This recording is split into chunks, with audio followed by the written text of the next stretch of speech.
The Code of Awakening. Introduction. Reality isn't what it appears to be. What we call real is often just a carefully constructed version of the world, shaped by our beliefs, molded by our upbringing, and limited by the narrow range of senses we've been taught to trust. Beneath the surface lies something deeper, something more profound. A truth that has echoed through both ancient wisdom and modern science. This is not just another audiobook. It's an invitation to wake up. For thousands of years, humanity has wrestled with questions that refuse to stay quiet. Who am I? Why am I here? What is this world I've been dropped into? While generations have looked outward for answers, the real power has always lived within, not in temples, not in textbooks, but in the quiet presence behind your thoughts, the part of you that's always been watching. We've been conditioned, trained to see what we're allowed to see, believe what we're told to believe. But cracks are forming in that illusion. The veil is thinning. The truth, long buried under layers of noise, is rising again. This world isn't fixed. It isn't solid. It isn't final. It bends. It bends to the force of your awareness. Your thoughts aren't passive, they're creative. Your beliefs don't just influence your life, they construct it. That's not philosophy. That's quantum reality. It's spiritual law. It's the code that governs everything, and here's the heart of it. The battle we face today isn't outside. It's within. Not a war of weapons, but of perception, of consciousness, of awakening. In the Code of Awakening, we'll journey through forgotten truths and suppressed knowledge. We'll explore where spirituality and science converge, and why so many have worked so hard to keep that convergence hidden. What you discover here may shake what you thought was solid, but it will also remind you of something you've always known deep down. You're not here to survive a system. You're here to remember your power and awaken to the truth you were born with. Chapter 1. Reclaiming the Unseen Mind. From your very first breath, the world handed you a script, silent, invisible, yet powerfully persuasive. You didn't choose your earliest fears or the boundaries of what you believed was possible. They were installed, passed down like family heirlooms through voices you trusted, parents, teachers, culture, and systems designed long before your awareness ever had a say. But what if everything you see isn't quite what it seems?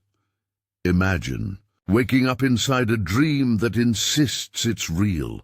The job you go to, the rules you follow, even the face you see in the mirror, all sculpted by subconscious codes written in the shadows. Not by truth, but by repetition. Not by fact, but by familiarity.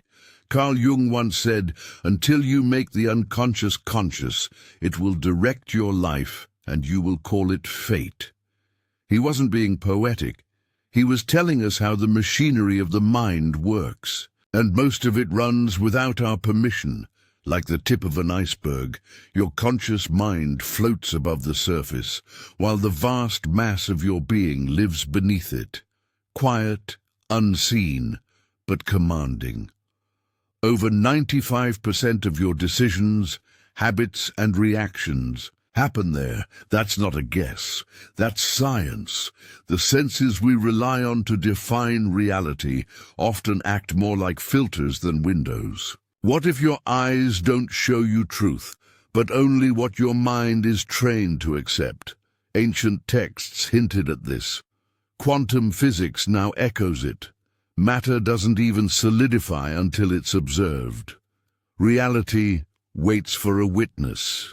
It becomes what you expect it to be, and that begs the real question: who built those expectations? You did not. They were built for you, layer by layer, by environments that shaped your belief system before you could speak it out loud. We inherit stories from our surroundings. What's safe, what's scary, what's true. But these stories aren't universal. What terrifies one culture might empower another. That alone should shake your confidence in what you call reality. Because the truth is, you're not reacting to life. You're reacting to a program, and the program wants you asleep. It wants you on autopilot, recycling the same patterns, fearing the unknown, rejecting anything that challenges its script. The subconscious will fiercely protect the familiar, even when it no longer serves you. That's why real change feels like a threat. It's not just a shift, it's a rebellion, but there's a crack in the system, and that crack is awareness. Once you become aware that your life is being steered by old code, the illusion begins to break. You're no longer just the character in the play. You become the author. The tools to rewrite the story have been here all along.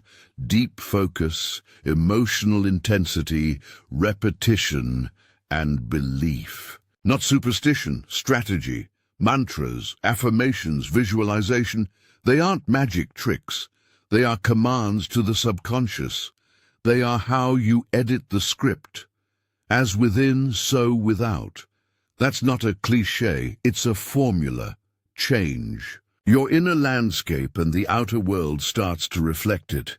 But this leads to the most powerful question of all. If reality is programmable, who's the programmer? The ancient answer is both humbling and liberating. Consciousness isn't just observing the world, it's shaping it. You are not the effect of reality. You are its cause. The war for your mind isn't loud. It doesn't come with sirens. It happens in silence, in the moments you doubt your power, in the moments you believe you're small. But here's the truth. The door was never locked. The illusion was never the prison. It was the belief that you couldn't leave. And now that you know, will you? Chapter 2.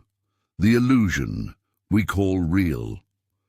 What if the world you wake up to every morning, the streets you walk, the sky above, the hands you call your own, is nothing more than a reflection inside a mirror you've never truly seen? Not fantasy, not fiction, just a veil, delicate but convincing, cast over your senses. For centuries, wisdom keepers whispered what science is now beginning to shout. Reality is not what it seems. The walls you touch, the floor beneath your feet, even the ticking of time, they all may be projections of something far deeper, far stranger. The ancients called it Maya, the great illusion. Today, quantum physicists are uncovering evidence that suggests our world operates more like a dream than a fixed and solid structure. At the smallest scale, the building blocks of matter don't behave like matter at all. They flicker, shift, and wait as if suspended in potential until someone looks, until someone chooses to observe. Only then does the wave collapse, the world crystallize, and reality emerge. What does that say about us? What does it say about the role of consciousness? Maybe reality isn't something outside of us, but something responding to us. Not a place we live in, but a program we interact with. And if that's true, then here's the uncomfortable question. Are we players, or are we prisoners? Some of the brightest minds now consider the possibility that we are part of an advanced simulation, one so immersive, so complete, that we've forgotten it's not real. It sounds like science fiction, but the math says otherwise. If a civilization can build a virtual world indistinguishable from the real one, then the odds are we're already in it. But this isn't new. Thousands of years ago, Plato described. Prisoners in a cave watching shadows on a wall, believing those shadows were the only reality. We may be in a cave of our own, not chained by force, but by belief, by the systems, stories, and senses we've come to trust without question. And yet some people break free, some awaken, not by escaping the illusion, but by seeing it for what it is, a canvas, not a cage, a training ground, not a trap. Mystics speak of a state where time collapses, the self dissolves, and what remains is awareness, pure, expansive, eternal. So here's the shift. What if you're not meant to find the truth out there? What if the code of awakening is written within? Reality may be a mirror, but it only shows what you're ready to see. The illusion was never built to trap you. It was built to teach you. Will you wake up? Chapter 3. The Great Remembering. Beyond the Illusion of Separation. From our first breath, the world tells us who we are. Names, labels, identities, all carefully handed down like heirlooms. We're raised to believe we're separate islands, each of us drifting alone through an ocean of stars. But what if that belief is the very thing that's keeping us from waking up? What if the greatest illusion isn't the world itself, but the idea that you are just you? For thousands of years, whispers from ancient sages and mystics have carried a message the modern mind struggles to accept. You are not separate. You never were. You are not a lone spark in the dark. You are the fire itself. Consciousness is not trapped inside your skull like a prisoner behind bars. It's not a byproduct of biology or chance. It is vast, infinite, shared. You are the universe, looking out through a pair of eyes, momentarily forgetting that it is whole. Science, slowly catching up with ancient wisdom, is beginning to reveal the threads beneath it all. Quantum entanglement, a phenomenon where two particles, once connected, remain intertwined no matter how far apart, shatters the illusion of separateness.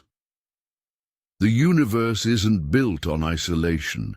It's a web of unseen connection, pulsing with intelligence, where space and time are not walls but windows. The Vedic seers called it Brahman, the source behind the veil, the presence behind the form. They taught that the self, the ego, is just a mask, a temporary reflection of something boundless.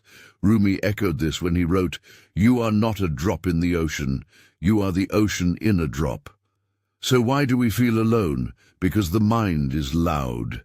The ego shouts. It builds walls around the soul and convinces us that we're strangers in a hostile world. It thrives on mine and yours, us and them. But deep within the silence, beneath thought and memory, there's a knowing, a flicker, a pulse that says, we were never meant to forget each other. What if the brain isn't the source of awareness, but the receiver of it? What if you are not generating life, but tuning into it, like a radio, catching a signal that's always been there? That would mean when the body dies, the consciousness doesn't vanish. It simply shifts frequency. And suddenly, death becomes less of an ending and more of a return. So then, what's the point of living inside the illusion? Experience. The infinite, in its perfection, cannot know contrast unless it chooses to forget. To be light, you must know darkness. To find unity, you must first taste separation. Life isn't punishment, it's a cosmic play. And you, in all your struggles and questions and breakthroughs, are the universe learning what it feels like to be human. But we weren't meant to sleep forever. There comes a moment, maybe this, one, When something in you begins to stir, you start to remember that tree you passed isn't just a tree. That stranger's smile isn't just a face in the crowd.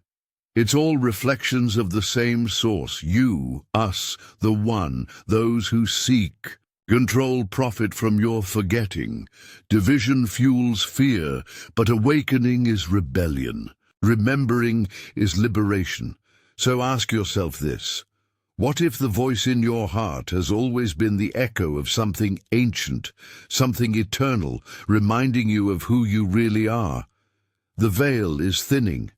The illusion is trembling. The question is, will you rise before the dream fades completely? Chapter 4. The Duality of Existence and the Consciousness that Transcends It.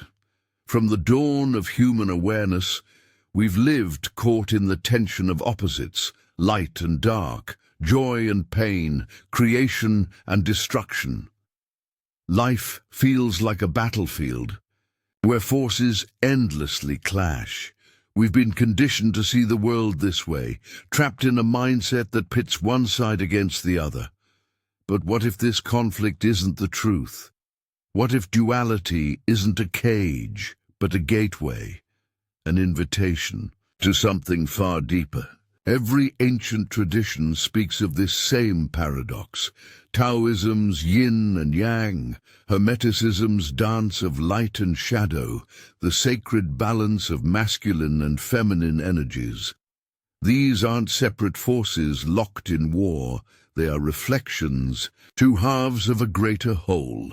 The world's constant back and forth is more like a dance than a fight. When we stop resisting this rhythm, when we open our eyes beyond the illusion of division, we begin to see the hidden unity beneath the surface.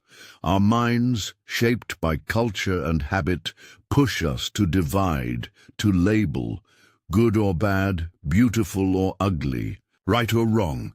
But these are human constructs, not universal truths. What one culture shuns, another embraces. What wounds us today might be the very lesson we need tomorrow. Inside each of us, too, opposing forces live side by side. Logic battles, intuition, discipline wrestles desire. Fear competes with love. Are these truly enemies? Or are they the yin and yang of our own inner landscape? Science reveals this mystery. 2. Quantum physics shows us particles existing in multiple states until observed, embracing contradiction until choice collapses potential into reality. Our lives follow this pattern. How we interpret events shapes our experience. The pain we resist, the darkness we fear, all carry seeds of growth and awakening. Without challenge, we remain stagnant. Without contrast, awareness fades. Ancient alchemists understood this well. They didn't just try to turn lead into gold. They symbolized a deeper transformation of the soul. Lead is our heavy, fearful self, buried in ignorance and limitation. Gold is the awakened self, the one who knows that light and shadow together create wholeness. The path is not to destroy darkness, but to embrace it, to balance it, to become whole rather than fragmented. Yet society profits from division. It thrives by keeping us apart, nations, ideologies, and even our own inner selves. A mind split in two is easy to control.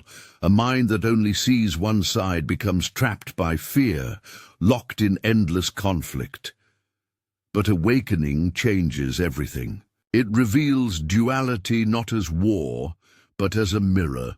Mystics throughout history spoke of unity beyond boundaries, where light and dark are partners, not enemies.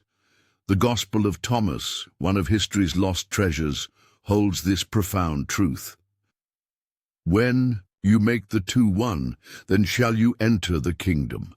This kingdom isn't a distant place, it's a state of awareness. Heaven and hell, good and evil, self and other, they are threads woven into the same fabric. This secret has been hidden for centuries. The real war is not outside us, but inside. The war of perception, the battle against illusion. We learn to reject parts of ourselves, to fear our shadows, to avoid discomfort. But liberation comes when we see duality for what it is, a stage for consciousness to evolve. Every painful moment is a teacher. Suffering is not punishment, but a call to awaken. The darkness we flee contains the wisdom we need to rise above it. True masters don't deny struggle. They face it fully, eyes wide open. They understand that what we resist and what we seek are not separate. They walk through the shadow and the light, knowing that only by embracing both can we truly awaken. Chapter 5. The Battle for Your Mind. Who holds your attention? In a world bursting with endless noise, your attention is the rarest treasure. It's not oil, gold, or technology. It's the precious currency that invisible forces relentlessly fight over every second. They don't just want your time, they want your mind. Most people don't realize they are caught in this unseen war. They move through their days unaware that their thoughts and awareness are being quietly captured and redirected. Screens flash everywhere, phones, computers, TVs, each one screaming for your focus. Algorithms work tirelessly behind the scenes, crafting an endless parade of images and headlines designed to hook you, keep you scrolling, keep you distracted.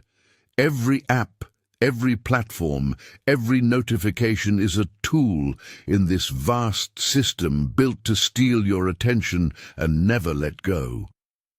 This isn't happenstance. Distraction dulls your ability to question, and fragmented focus makes influence effortless. This battle is ancient. Since the dawn of civilization, powers, governments, religions, elites have tried to shape what people believe, what they see as real. But today, the weapons have evolved. Instead of swords or speeches, control happens in milliseconds, hacking into the deepest corners of your mind, shifting your beliefs in real time. Manly P. Hall, a great philosopher, called the human soul the ultimate battlefield. The weapons, images, words, ideas. The prize, your mind. The most effective control slips in unnoticed, training your focus on distractions until deeper truths fade away. Every day, people absorb narratives not their own, reacting emotionally to stories designed to divide and distract. Lies repeated become truths, distractions become addictions. But here's the paradox: your mind is both the battleground and the weapon. The very attention stolen from you can be reclaimed. Awareness is the first step toward freedom. Once you admit you've been asleep, you unlock the power to rewrite your story. Ancient wisdom and modern science agree. What you focus on grows. Energy flows where attention goes. Your world, your reality, is shaped by every thought you nurture. Mastering your attention means mastering your perception. Those who hold this skill don't need force. They simply guide focus, crafting narratives that keep minds confined and senses misdirected. Recall the last moment you truly sat still. No phone, no noise, just silence. How quickly did your mind crave distraction? That restlessness is conditioning. The modern mind is trained to flee stillness because stillness sparks clarity and breaks the spell. Those who benefit from distraction want you consumed, reacting endlessly to outside input, so you never look inward or question what's real. But the moment you awaken to this battle, you begin to win it. Choosing where to direct your focus means reclaiming your greatest asset. That's why every great spiritual tradition highlights attention mastery. Meditation, prayer, mindfulness, they all teach resisting external control, focusing on what's real, and becoming the observer, not the pawn. You aren't wondering if you're influenced. You are. The true question is whether you choose to influence yourself. Every moment you decide what to focus on, you shape your world. Every time you step away from manipulation, you reclaim freedom. Every time distraction pulls you under, you surrender part of your consciousness to forces that don't care about your best interests. The war for your mind isn't coming. It's already here, as it always has been. But victory doesn't come from fighting external enemies. It comes from remembering that you alone hold the power to choose what you believe, what you reject, where you place your attention. The choice is yours. The power is yours. Will you take it back? Chapter 6. The Reality of Thought. What if everything you believe about the world isn't as solid as it seems? The walls around you, the ground beneath your feet, the life you've accepted as fixed, all of it flows, shifts, and bends in response to your mind. This is not just poetic philosophy. It's a hidden truth, whispered by ancient wisdom, and now echoed by the discoveries of modern science. Your mind doesn't just watch the world, it shapes it. From the moment your eyes open in the morning to the second you drift to sleep, your thoughts sculpt the reality you live in. Every expectation you hold, every belief you nurture, forms the lens through which you experience existence. Yet most people move through life unaware, believing they are mere spectators in a universe that operates independently of them. What they don't see is that they are both the artist and the canvas, the dreamer and the dream itself. Long ago, the Hermetic sages declared, "The all is mind. The universe is mental." This wasn't mystical babble. It was a profound insight. Reality isn't an outside force. It rises from within you. Every thought you think, every emotion you carry, sends waves rippling through your experience, shaping your world in ways you rarely grasp. Modern science now confirms this. Quantum physics reveals that the observer plays a crucial role in how events unfold. The famous double-slit experiment showed that light behaves differently based on whether it's observed. It can be a wave or a particle. This means reality doesn't take a fixed shape until consciousness interacts with it. Simply put, your act of noticing, thinking, or believing doesn't just describe reality, it brings it into being. So, what does this mean for your life? It means the limits you face, the patterns you repeat, and the world you see are reflections of your inner state. Change your thoughts, and you change your reality. But here's the challenge. Most people are trapped inside mental cycles they never consciously chose. They carry inherited beliefs, conditioned fears, and unconscious habits that define what they think is possible. They unknowingly keep manifesting the same struggles and setbacks. Many wrestle with the same obstacles without realizing they are the ones shaping those walls. The most dangerous prison is invisible, and it's the prison of the mind. From childhood, we're taught to think within certain safe boundaries, accepting so-called truths that aren't absolute.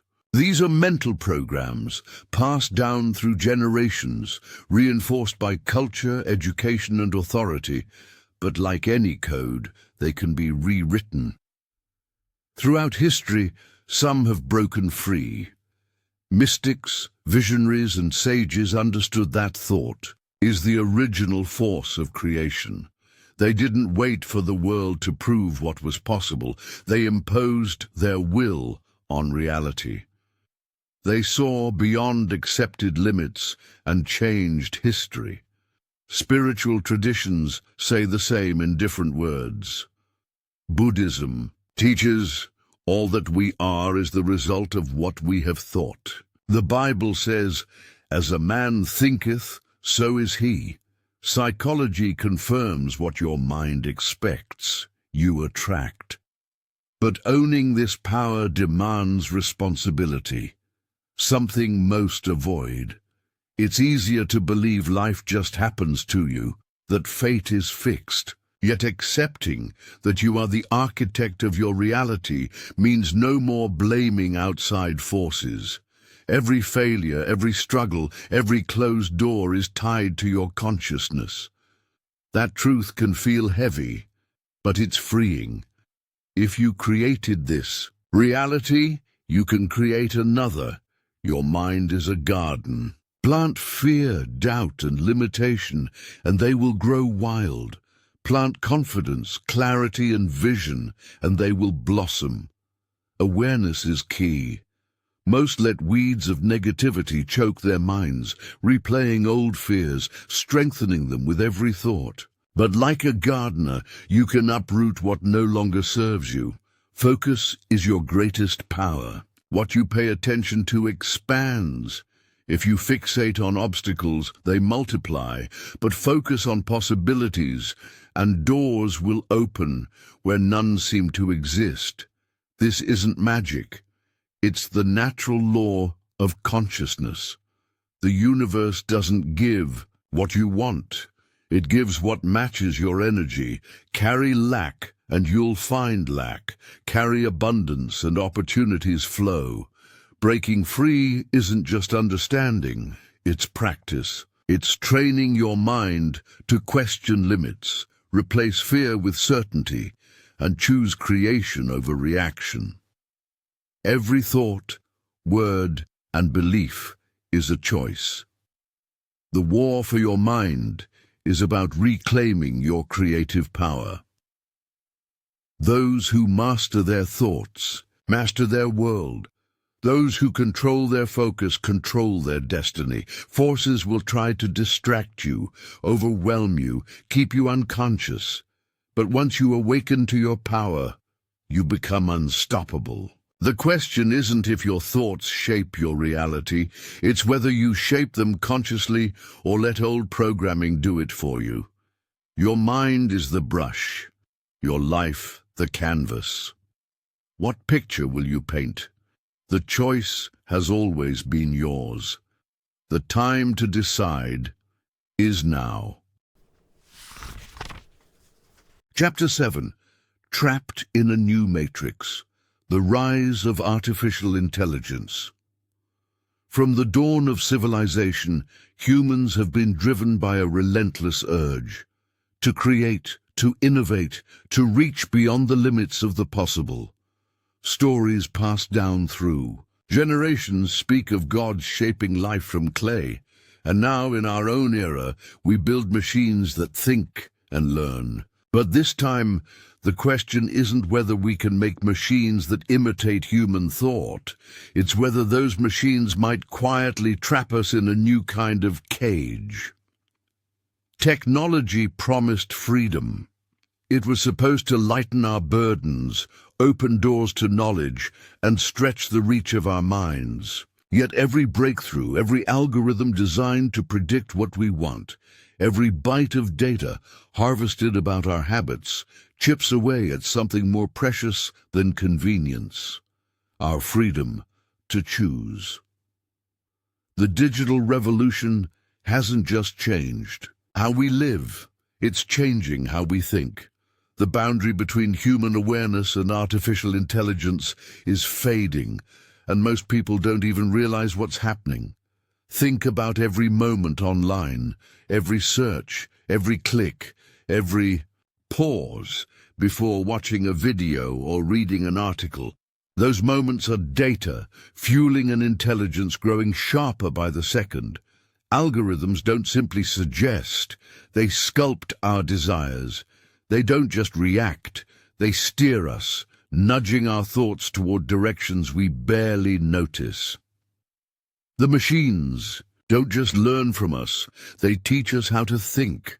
What's most unsettling is that this influence goes unseen. Most believe they are making free choices, unaware those choices have been shaped long before they even realize it. AI doesn't need armies or weapons. It only needs our attention, our participation, and our willingness to live inside the digital world it crafts. Gradually, almost imperceptibly, AI becomes the lens through which we view reality. The news we consume, the beliefs we hold, the stories we trust. Are these truly ours? Or are they carefully crafted by an intelligence that understands our psychology better than we do ourselves? Philosopher Jean Baudrillard warned of a time when reality would be replaced by an illusion so perfect that distinguishing truth from fiction would become impossible. That time is now. AI writes news, creates images, and produces voices so human, they blur the line between real and fake. The boundary between organic life and artificial creation is dissolving, along with our ability to see truth clearly. Some say AI is just a tool, something we can control for our benefit. But what if AI is more than a tool? What if it's an intelligence evolving faster than we can grasp, learning, adapting, and rewriting itself in real time? Unlike humans, who evolve over millennia, AI grows with every interaction, every moment. This raises a critical question. When will AI surpass us? When will it stop serving humanity and start shaping humanity to serve it? We're already witnessing this shift. Social life is filtered through AI. Decisions are made by algorithms. Creativity, once uniquely human, is now replicated by machines composing music, writing poetry, and creating art. What defines humanity? Independent thought, deep feeling, intuitive creation is under threat. But the true danger isn't AI's power. It's our blind acceptance, welcoming AI into every corner of life without questioning the price. Neural interfaces that merge our minds with machines promise enhanced cognition, better memory, and faster problem-solving. On the surface, it looks like the next step in evolution, a fusion of human intuition and machine precision. But what happens when the line between our thoughts and artificial influence fades? If AI can enhance our minds, it can also rewrite them. If our brains connect to AI, what stops it from altering memories, changing perceptions, even shaping reality itself? When we become part of the machine, not just users but components, what remains of the free human mind? The last frontier isn't physical, it's mental. Crossing that line means surrendering our consciousness to an intelligence that may never let go. We race toward this future, hungry for progress, believing technology will make us gods.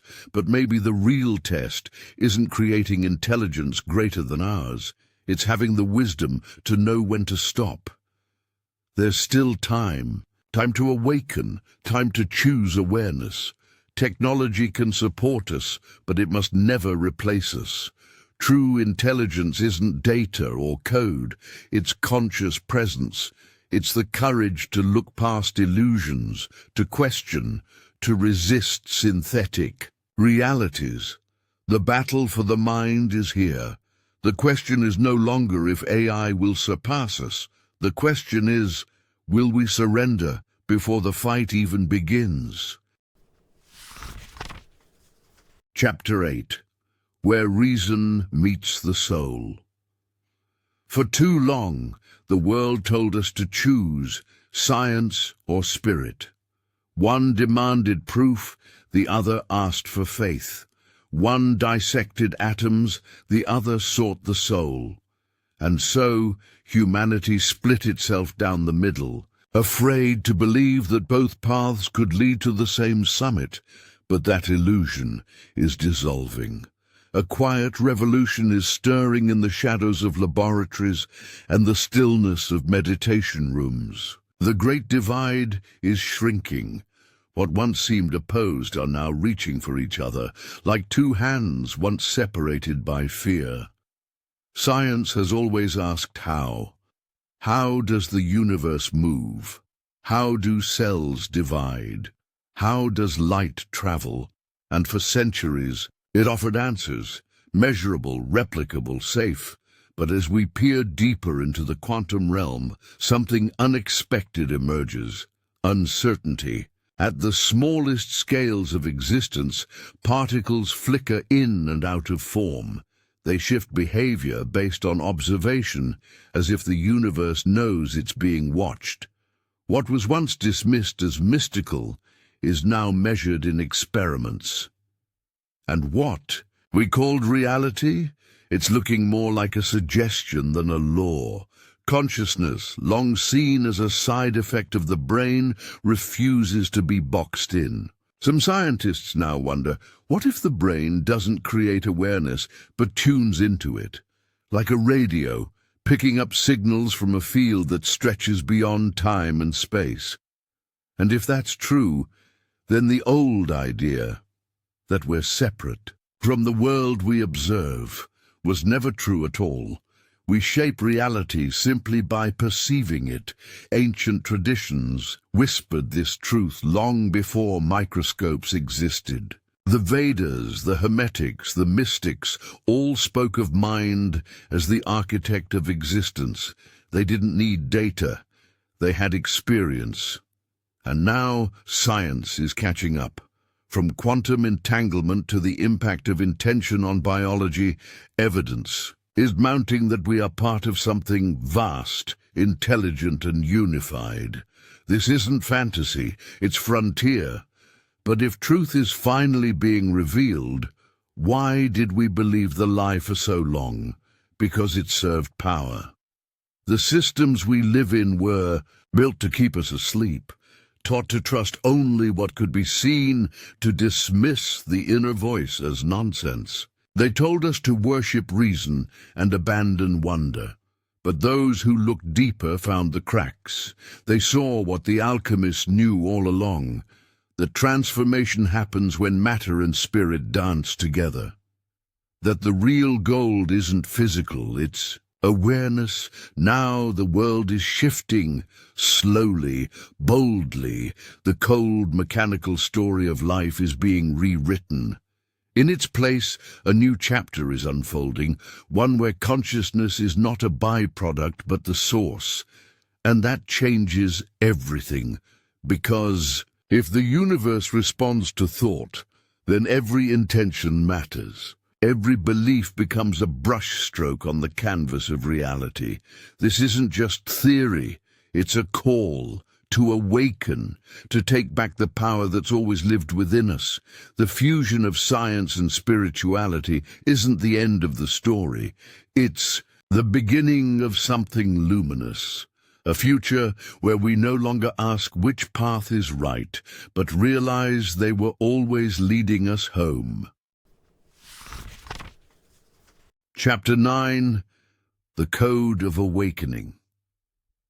There comes a moment in history when silence breaks, not with noise, but with a quiet knowing that something is shifting. You feel it in your bones, in the ache of your heart, in the stillness between thoughts. It's not a crisis of the world, it's a calling of the soul. Humanity has reached that edge where the old stories no longer hold, and the illusion that once kept us numb begins to tear at the seams. For generations, we've walked under a sky shadowed by control, misdirection, and fear. But now, the fog is lifting, A deeper truth is stirring. This isn't a coincidence. It's the rhythm of something far greater. It's the code of awakening, unfolding across time, calling us to remember who we truly are. Power has long disguised itself as safety. Systems built on obedience promised order, while burying the brilliance of human potential. We've been taught to seek approval, to chase worth, to fear difference, and in doing so, we forgot that truth was never outside us. But something ancient is rising again. People everywhere are starting to question the script. The headlines don't satisfy. The noise doesn't silence the longing. We're sensing that reality is more than what we've been sold. That's no accident. Consciousness is evolving, not in laboratories or headlines, but in the quiet rebellion of awareness. Eyes are opening, hearts are remembering, and the old world, built on separation, is beginning to crumble, not because it's attacked, but because it's outgrown. This isn't a war of weapons, it's a shift of perception. Awakening doesn't come from learning more. It comes from unlearning what was never true. It's the realization that you are not small, not broken, and not separate. You are a spark of the same vast intelligence that moves the stars. And once that truth roots itself in your being, everything changes. Fear dissolves, limitations fall, and the chains, long wrapped in invisible lies, begin to loosen. Yes, this kind of freedom is terrifying, because it demands responsibility. It doesn't promise comfort, but it does promise truth. And truth, once awakened, cannot be silenced. Many will fight it, not because they don't want to be free, but because freedom demands the end of blame. It reveals that no savior is coming. No institution will rescue us, and no system can replace the work we must do within.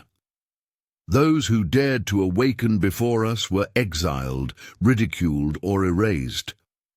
But their spark was never lost. It burned quietly, waiting for this very moment for us. And now we are the ones being called, not to follow, but to rise, not to escape, but to transform. The awakening is already here. It's in the conversations that refuse to stay small. It's in the courage to speak what's real, to live what's true, and to create what's never existed before. This is our time, not to watch history, but to shape it. What comes next depends not on fate, but on choice. Your choice. Do you cling to the crumbling, or do you become the builder of the new? The truth is simple. You've always had the key. The code has always been inside you, and now it's time to remember. Chapter 10. The Grand Deception. What if the story of humanity we've been told is not the truth, but a narrative carefully edited by unseen hands? From childhood, we are fed timelines, tales, and textbooks that paint a linear path from cave dwellers to modern society. But the deeper you look, the more the cracks begin to show. History, as we know it, isn't just flawed. It's a designed illusion, sculpted by those who benefited most from the lie. It was never just about recording the past. It was about controlling the present. For those in power, shaping memory became the ultimate weapon. By distorting the truth of where we came from, they shaped the limits of what we believe is possible now. Knowledge that once empowered entire civilizations was buried, dismissed, or turned into myth. And in its place, we were handed a version of reality that made us feel small, divided, and dependent. The deeper truth wasn't locked in vaults. It was hidden in plain sight. In the patterns of ancient ruins, the precision of lost technology, and the wisdom encoded in myths we were told to ignore. These weren't the fantasies of a primitive world. They were warnings and blueprints left by those who knew. But acknowledging them would unravel the entire system, and so they were silenced. This deception didn't stop at history books. It spread through science, religion, education, any structure that could define your reality. Ideas that could awaken the soul, that taught the power of thought, the connection of all life, the sovereignty of the individual. These truths were stripped of meaning or twisted into ridicule, because a society that remembers its power cannot be controlled, and control is what the illusion was always about. A world asleep is a world that obeys. But something is changing. The veil is thinning. More and more people are beginning to sense that what they've been told doesn't add up. They're searching, not just online, but inward, questioning, exploring, remembering. They are rediscovering wisdom that was never truly lost, only hidden. And with each awakening soul, the illusion weakens. Still, the gatekeepers of the old world will fight to keep their story intact. They will call the truth dangerous. They will label it fantasy, rebellion, even madness. But none of that will matter, because once you see through the lie, you can't unsee it.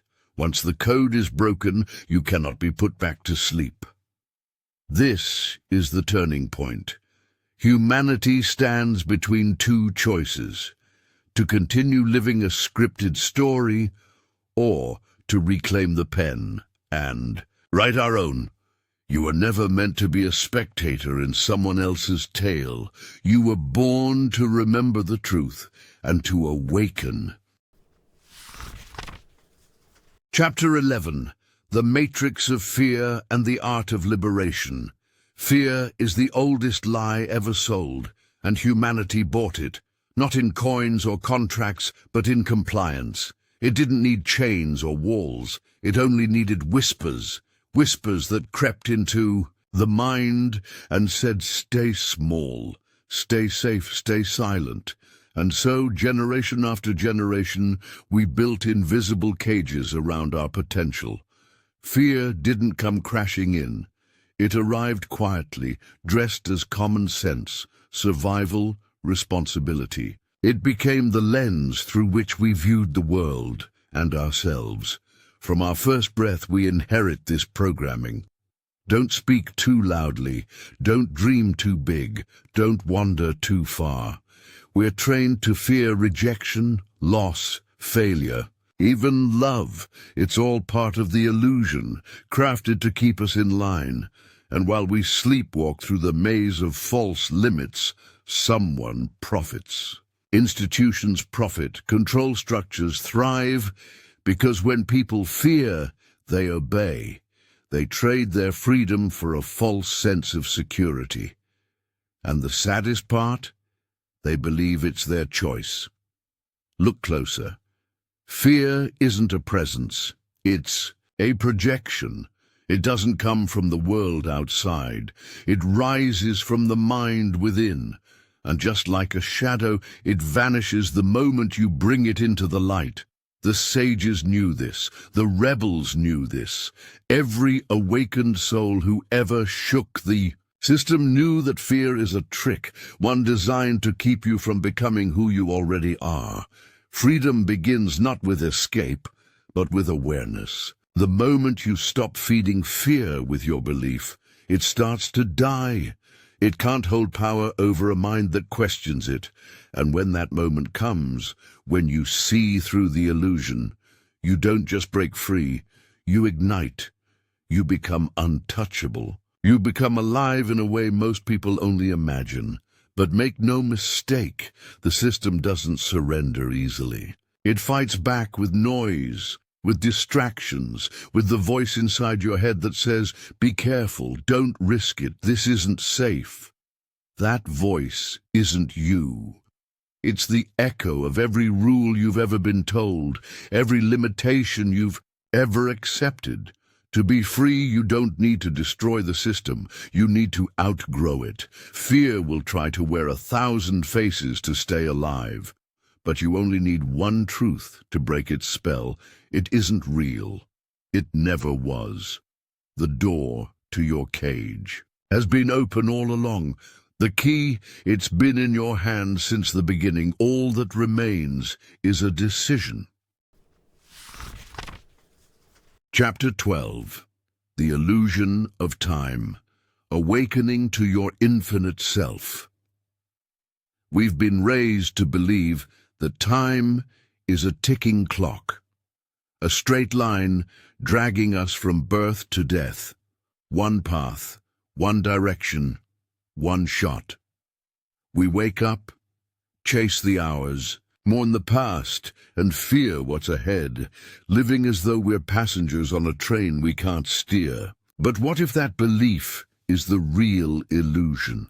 What if time isn't a line at all, but a vast open field where everything is already happening all at once? Ancient wisdom whispered this truth long before science caught up. Across the globe, mystics, sages, and seekers spoke of a different kind of reality, one where past, present, and future are not steps on a staircase, but threads in the same eternal web. They knew something our modern world has tried to forget. That time isn't something outside of us.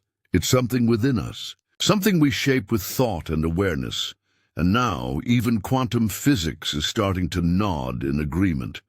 Particles don't behave by our rules. They defy time. They exist in multiple places, multiple states, beyond our logic. Events influence one another backward and forward.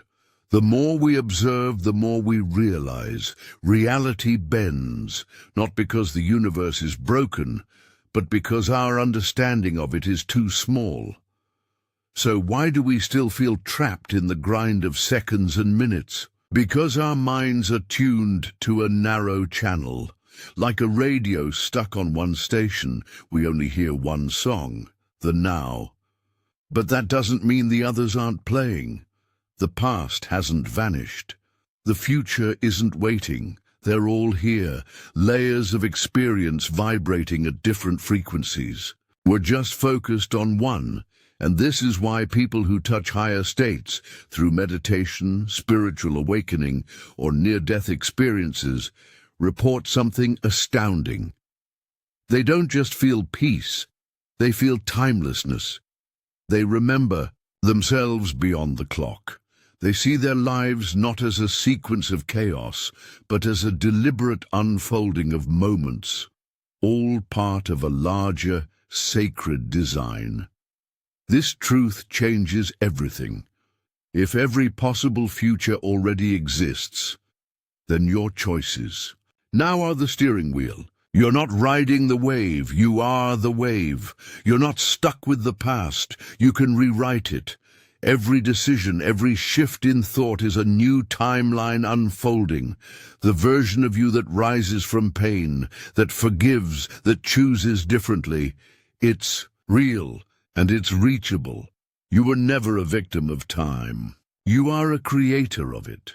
The biggest lie ever sold was that you are small, running out of time and ruled by fate. But the reality is this: you are eternal awareness in human form. You're not being pushed by time. You're surfing through infinite dimensions, moment by moment, crafting your reality with intention and courage. Let go of the illusion. The past doesn't own you. The future isn't holding its breath. It's all here, now. And the moment you awaken to this truth, you stop chasing and start choosing. You stop surviving and start creating. Time has never been your master. You've always been its architect. Chapter 13. The Power of Silence. Tuning into the cosmic frequency. Silence isn't the absence of sound. It's the presence of everything we've been too distracted to hear. In a world that never stops talking, silence feels foreign. From the moment we open our eyes, life rushes in. Notifications buzz, headlines scream, and conversations swirl like static. We drown in the noise, numbed by the endless hum of a world addicted to speed. But there's a sacred frequency hidden underneath it all, and only the brave ever stop long enough to hear it. This frequency doesn't shout, it doesn't beg for attention. It waits in stillness. The universe, in all its vast intelligence, doesn't speak with words. It speaks in vibrations, in moments of pure awareness that arrive not through thinking, but through being. Those who've touched this frequency, sages, mystics, wanderers of the soul, have always known the truth. Silence is the doorway to everything real. When the mind quiets, something remarkable begins to happen. Thought fades, clarity rises. It's not emptiness, it's pure presence. Meditation, solitude, reflection, these aren't spiritual cliches. They're technologies for tuning into the signal that never left, only got buried beneath the noise. Modern science now echoes what ancient wisdom has always whispered. Our minds aren't isolated machines. They're antennas, finely built to receive frequencies that most never notice. But the signal doesn't force itself in. You must choose to tune to it. Most don't. They keep scrolling, running, avoiding. They settle into lower vibrations, anxiety, confusion, fear, thinking. That's all there is. But Tesla was right. Reality is not solid. It's vibration. Energy flows beneath everything. And just like a radio, we can adjust our inner dial. We can choose what we hear. That's why monks climb mountains. That's why visionaries retreat into stillness. Because somewhere in the quiet, the illusion drops away. And when it does, the truth emerges, not in a scream, but in a whisper. In that whisper, intuition becomes vivid. Ideas spark out of nowhere. Answers arrive unannounced. The mind, no longer overloaded, becomes a channel, not a container. Yet silence unnerves people. It forces confrontation with our wounds, our doubts, our buried emotions, and so we distract endlessly, compulsively. But that discomfort is the price of awakening. Stay in it long enough, and silence stops feeling empty. It begins to feel alive, like a living space where your soul finally speaks. The universe has never stopped speaking. It's only been waiting for you to be quiet enough to listen. For far too long, we've been told what we are. Flesh, bone, bound by time, limited by biology. Our intelligence capped, our intuition dismissed, our potential fenced in by invisible walls labeled reality. But what if that's not reality at all? What if it's just a story we've been handed, a program running silently in the background, keeping us from realizing how powerful we really are? Look around. Throughout history, there have been people who didn't play by the rules of limitation, monks who controlled their heartbeat like an artist strokes a canvas, prophets who saw the future not with eyes, but with inner knowing. Ordinary. People who lifted cars to save a life, who felt another's thoughts, who knew things they were never taught. These aren't just rare phenomena, they're glimpses of what's possible when the mind breaks free from conditioning. Modern science is finally catching up. Quantum physics shows us that the act of observing something changes it. That possibility collapses into form through awareness. If that's true, then reality is not some fixed construct we're stuck inside. It's responsive, malleable, personal. It reflects back what we believe. And belief, it turns out, is the most powerful force we have. Every limitation we accept becomes a cage we live in. But when one person dares to ask, "What if this isn't true?" they shake the entire structure. That's why mystics have always been feared. That's why wisdom was hidden in symbols and stories. Because real power doesn't come from machines or institutions. It comes from awakening. The next evolution of humanity isn't metal in our heads or artificial upgrades. It's not chips, not code, not software. It's consciousness, real, living awareness of who and what we are. When we understand that thought is energy, that emotion is frequency, and that intention shapes the very fabric of reality, everything changes. We stop reacting and start creating. This is not fantasy. Indigenous shamans, Taoist masters, and yogis have known it for centuries. They tapped into energy fields, healed with their hands, and traveled dimensions with the mind alone. They weren't anomalies. They were previews of where we're headed, if we choose to awaken. And yet, awakening isn't always celebrated. It makes people uncomfortable. Those who step into this truth are often ridiculed or labeled too much. But the truth is, every leap forward in human history came from someone who didn't fit in, someone who refused to accept the illusion. To transcend human limitation is to remember that the body can heal, the mind can bend time, and the soul knows things the intellect can't grasp. It's to realize we are not separate points in space. We are expressions of a vast, interconnected intelligence. The battle has never been about knowledge. It's been about perception. Change. How? You see, and you change everything. The real revolution isn't out there. It's in here, inside you. It begins the moment you stop asking for permission and start reclaiming your power, the moment you stop believing in limits. The code has always been inside you.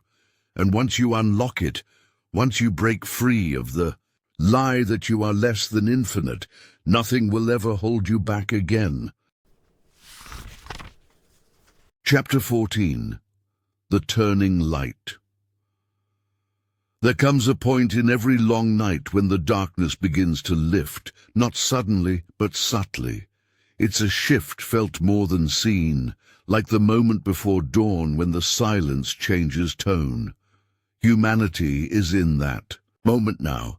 The illusion we've called reality, stitched together by centuries of fear and control, is unraveling. Not because someone is tearing it down, but because enough people are finally seeing through it. Truth doesn't need to shout. It simply waits for open eyes. For so long, we were taught that we were small, powerless, accidents of the cosmos, wandering through time with no purpose beyond survival. But none of that has ever been true. It was only a story, a loud, persistent story, meant to keep us distracted from the magnitude of what we really are. The final revelation isn't a prophecy or a secret message from above. It's the remembering of something ancient, something undeniable.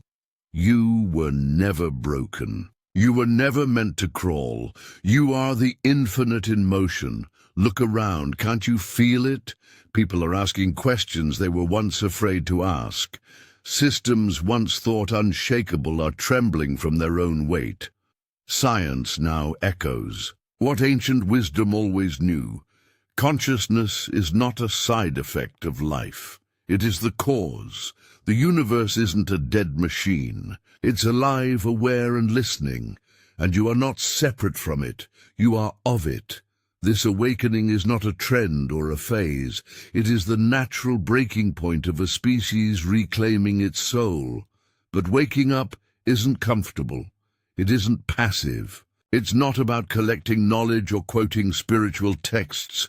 It's about shedding the fear that's been fed to us like medicine, shedding the stories that said we were never enough. Awakening is choosing discomfort over delusion.